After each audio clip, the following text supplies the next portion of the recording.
algún vínculo con nuestro país y si es que efectivamente habría sido un secuestro por encargo lo que le ocurrió a la periodista Mónica González en el mes de julio justamente en México. ¿De qué se trata? ¿Cómo obtuvieron información respecto a su persona? Se lo contamos en la siguiente nota, aquí en La Mañana.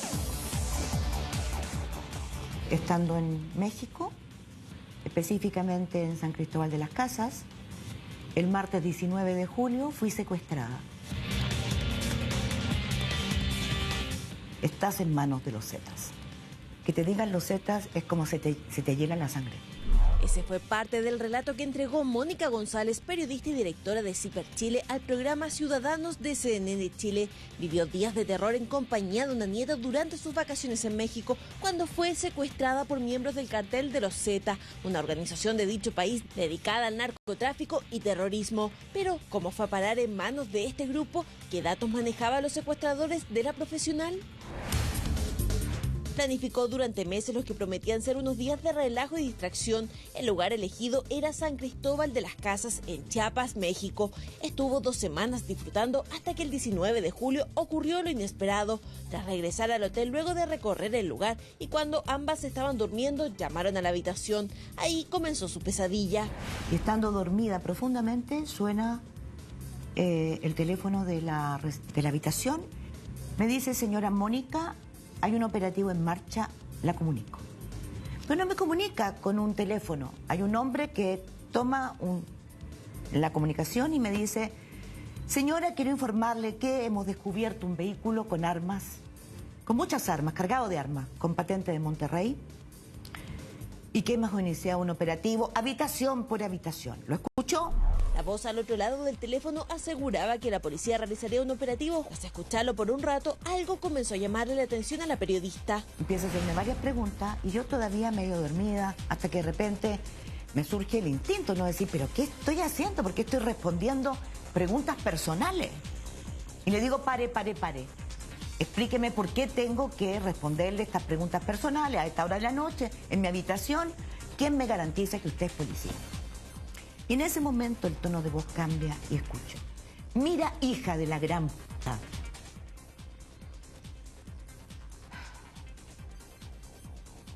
El único que da las órdenes soy yo. El único que grita aquí soy yo. Tú no vales nada. Tú no eres nadie. ¿Policías? Ja. Estás en manos de los Zetas.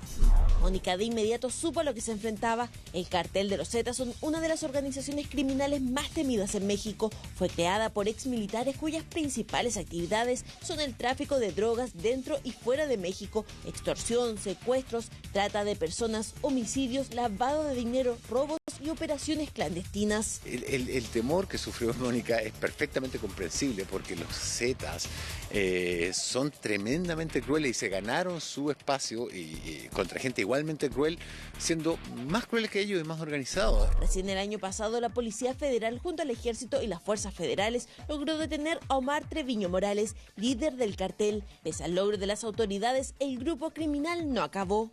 Los cárteles no se destruyen por la detención de la cabeza, se transforman en otras organizaciones. Los Zetas llevan ya 5 o 6 líderes. Con ese historial que también conocía de memoria, Mónica González temió no solo por ella, sino también por su nieta. Yo tenía a mi lado una nieta que dependía de mí, chica, a la cual lo primero que me dicen es que la van a sacar y le van a hacer todas las violencias que ellos saben hacer. ¿De qué manera lograron obtener los datos de la periodista? ¿Podría tratarse de una conspiración hacia la profesional? Una situación delicada de la que ya varios están alerta. ¿Por qué a ella? Es una pregunta que yo no sabría responder, aunque sí se contactaron con este periodista de que ella hace mención y vieron que era un hombre importante. Habrán dicho: acá hay dinero que se puede sacar de manera rápida y fácil, haciendo lo que sabe hacer, infundiendo terror. Aquí hay 2 grandes hipótesis. Una, de que haya sido netamente al azar dentro de lo que es el motivo, la forma de selección, el hecho de que vaya ella con su nieta, que sean mujeres solas, que tengan quizá más vulnerabilidad, puede haber sido un criterio de selección. Y la segunda hipótesis es que efectivamente haya sido por encargo y que eso tenga algo que ver, algún tipo de red asociada al crimen transnacional, y particularmente de tipo sicario o narcotráfico. Habría que ver lo que la policía mexicana ha podido indagar. y que efectivamente fue encargada para que le sucediese justamente eso. Tras esa conversación le entregaron otro aparato con el que mantuvieron contacto toda la noche. A la mañana siguiente la sacaron del hotel donde se alojaba y la llevaron hasta otro recinto. Su celular fue hackeado, razón por la que los secuestradores tomaron contacto con la familia de Mónica en Francia. Fueron ellos los primeros en alertar a las autoridades de lo que estaba ocurriendo. Al no poder hablar con la periodista, temieron lo peor. Todo el día 19, lo cierto es que no supimos nada de ella y el requerimiento que hizo permanentemente la embajada a través mío es si tenían noticia de que ellas, tanto Mónica como su nieta, estaban efectivamente vivas, que era lo que obviamente nos interesaba a todos y a mí particularmente por ser amigo de muchos años con Mónica. Lamentablemente, como lo hemos sabido también en la experiencia dolorosa en nuestro país, los secuestros normalmente terminan o con las personas muertas o con las personas desaparecidas. Y aquí también ocurre a menudo, se sabe que son 8 los secuestros diarios que ocurren en México. Y que ser secuestrada por el cartel de los Zetas es para alarmarse. Un grupo que ha instalado el miedo en México. Los Zetas son uno de los grupos más peligrosos que trabajan en el norte del país en todos los temas relacionados con narcotráfico. Es un grupo al parecer muy violento, que asesina a sus traficantes de manera muy visible. Incluso es al tercer día que nuevamente le revelan más información sobre su carrera que conocían muy bien. Eran amenazas, solo amenazas, que van subiendo de tono el tercer día. Cuando ya ellos se ríen mucho de que soy una periodista de investigación, que soy una periodista premiada por la UNESCO, se ríen mucho. Y la desesperación empieza a aumentar porque la violencia verbal es mucha. ¿Qué información maneja la periodista que pueda tener relación con este grupo criminal? ¿Era realmente Mónica el blanco al que querían llegar? ¿Qué pretendían hacer con ella y su nieta? Lo lógico es pensar que conocían su nombre, conocían el nombre de su nieta, que conocían el paradero del hotel donde estaba alojada. Por lo tanto, tenían algún tipo de información. ¿De dónde salió esa información? ¿Cómo la construyeron? Eso ya en materia de investigación propiamente policial. Sí, hemos abierto la beta chilena de la investigación para despejar efectivamente que en esto, en la consumación del secuestro en México, no haya habido una intervención previa de actos preparativos o planificados de Chile.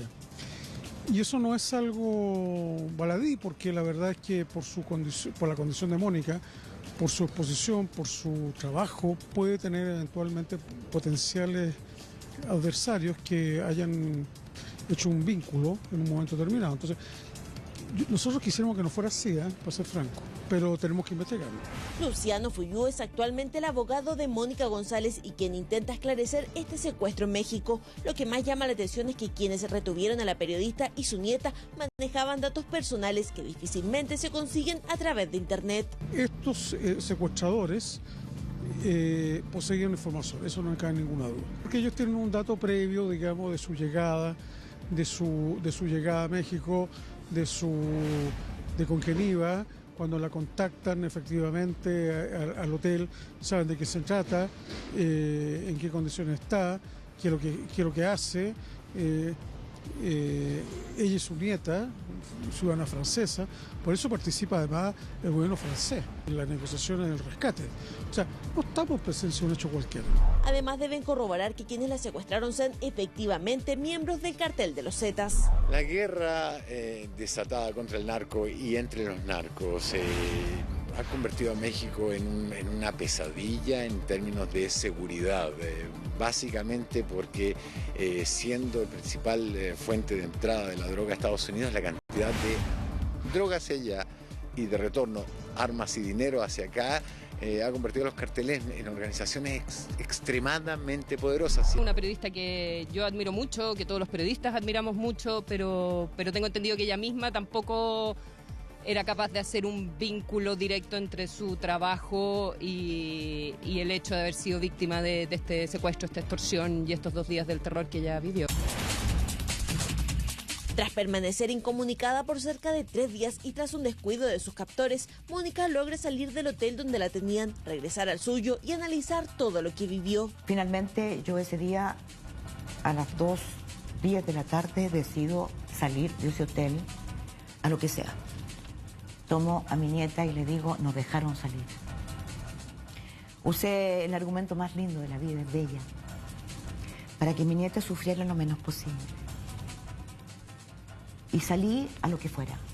Tras los 3 días de secuestro y luego que los captores, presuntamente miembros del cartel de los Zetas, tomaron contacto con la familia y amigos de Mónica, uno de ellos pagó el millonario rescate. Sin embargo, los sujetos no tenían intención de liberarla. Ellos se identifican finalmente como los Zetas, pero no tenemos ninguna certeza de que efectivamente también lo sean, ¿no?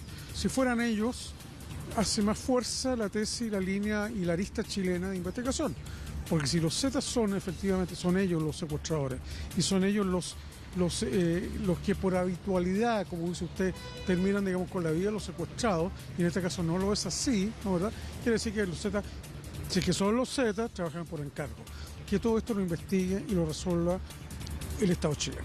La preocupación es evidente, por eso es un especial llamado a las autoridades para que ningún otro chileno viva una situación similar a la de la profesional de las comunicaciones. Y que el Estado chileno, efectivamente, a través de sus órganos, diga efectivamente cómo protege a sus ciudadanos con derechos y obligaciones, pero con derechos ciudadanos constitucionales y legales en Chile y en el extranjero.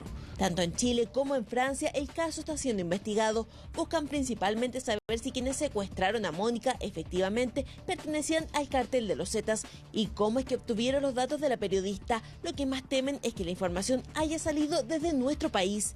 ¿Quién o quiénes están tras este delito? Eso es algo que solo con el tiempo se sabrá. Aristas respecto a esto que denunció en CNN la periodista Mónica González respecto a, por ejemplo, que esto podría eventualmente haber sido un secuestro por encargo. Recordemos que Mónica González es la actual directora de CIPER Chile y que se ha especializado durante su trayectoria en los últimos 30 años en el periodismo chileno de investigación, y cuando tú haces periodismo de investigación vas rompiendo barreras y vas dejando al descubierto círculos de poder.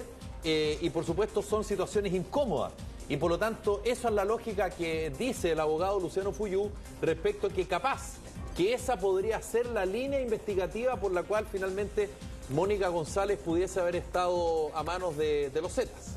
Suena muy interesante, para decirlo de alguna manera, pero no necesariamente tienen que estar ajustados a una verdad eso. Y desde este punto de vista, para que no se entienda mal, honestamente, a mí me da la impresión de que nuestra amiga periodista cayó bajo un vulgar cuento del tío a la mexicana, o sea, un poquito más elaborado de lo que es en Chile. No necesariamente de los Zetas, ella lo debe saber muy bien, operan en sus datos fuertes, está entregado a través de la prensa en el norte de México, no precisamente en el sur. Cuando lo hacen en vivo, o sea, con personas, no son secuestros virtuales, y lo hacen de manera muy violenta. Entonces, yo tengo la impresión de que se trata de otro tipo de delictual, o sea, que usó el nombre de los Zetas para intimidar, después de que la primera fase, que es la del engaño, donde se pretenden hacer pasar por policía, no les resulta. Claro. O sea, ¿usted cree que otros delincuentes de otra banda se hicieron pasar o utilizaron la chapa del cartel de los Zetas, que es un grupo criminal durísimo, creado básicamente por exmilitares, que tienen aterrorizado a gran parte de la población mexicana? O sea, que se hicieron pasar, porque usted dice que no es el modus operandi de ellos. No es el... Adelante nomás, abogado. No, lo que pasa es que para reafirmar el punto del inspector, analizándolo jurídicamente, eso por ningún lado es un secuestro, porque no se configura el elemento de secuestro, no hay una privación a través de la violencia de la persona de la voluntad. No sabemos, acá hay una... quizás nosotros nos estamos quedando solo con la declaración que ella entregó en este programa de CNN, pero ella la trasladaron. Pero ella cuenta que la trasladaron, le dijeron cámbiate de hotel porque si no vamos a pasar esto. Pero bajo amenaza. Claro. Cuando tú estás bajo amenaza. Y ahí sí te creo. Y cuando tú estás con un menor de edad bajo amenaza, oye, actúas y haces todo lo que te están pidiendo, porque a ti te da pánico. O sea, si me amenazan y me dicen vamos a ir por ti y vamos a a entregar, a darte todos los actos criminales que nosotros sabemos hacer. Te dan un par de datos personales, que esa es la discusión, de dónde fueron entregados, cómo sabían estos datos. Yo me cambio de hotel. Pero Rafa, es lo mismo que te podríamos hacer ahora con un grupo violento en Chile y decirte, Rafael Aravena, sabemos dónde vives, sabemos dónde viven tus padres y por lo tanto, oye, somos tal grupo y si no sales y no te vas a este lugar, que la idea es sacarte de tu hogar, desaparecerte para que la gente cuando te busque no sepa de ti, en definitiva, lo que se busca es poder pedir una recompensa por ti y hacer que hay un secuestro. Yo entiendo la lógica de lo que tú estás relatando, Claudio, pero cuando uno escucha el relato de Mónica González, yo la verdad que me pongo en su posición y debe ser una situación bien complicada porque además, digámoslo, no sé, el 85% de la población chilena no tiene idea quiénes son los Zetas. Claro. Mónica González sí lo sabe. Por lo tanto, no es lo mismo decirle a Juan Pérez, con todo el respeto que me merece Juan Pérez, ¿sabes qué? Nosotros somos los Zetas, a que se lo digan a Mónica González. O sea, y Juan Pérez le puede decir, yo soy Juan Pérez. Claro, y ella sabe exactamente de qué se trata. Sí. Y de ahí en adelante empieza toda esta verdadera psicosis. Y ella relata que cuando se traslada a este otro hotel y que después a las 3 de la tarde toma la decisión de salir con su nieta y se va al otro hotel, que era un hotel de lujo, ella en ningún momento estaba confiada que efectivamente esta situación había pasado. Recién lo logra establecer cuando llega al aeropuerto y ve a la embajadora de Francia y al embajador de Chile en México, Ricardo Núñez, que ella conocía. Recién en ese instante ella se da cuenta que está liberada. ¿Por qué? Porque cuando le informan que son los Zetas, ella de alguna manera entra en una psicosis que yo me imagino que es lo que buscaban también, de no confiar en nadie. Para cerrar así súper brevemente, tú estás en Chiapas, que es una ciudad más grande, donde te podrías sentir un poquito más seguro, pero San Cristóbal de las Casas hay que subir un par de horas, claro. Está en un cerro, es un poquito más colonial, estás más aislado, claro. La sensación de abandono podría ser mucho, pero mucho mayor.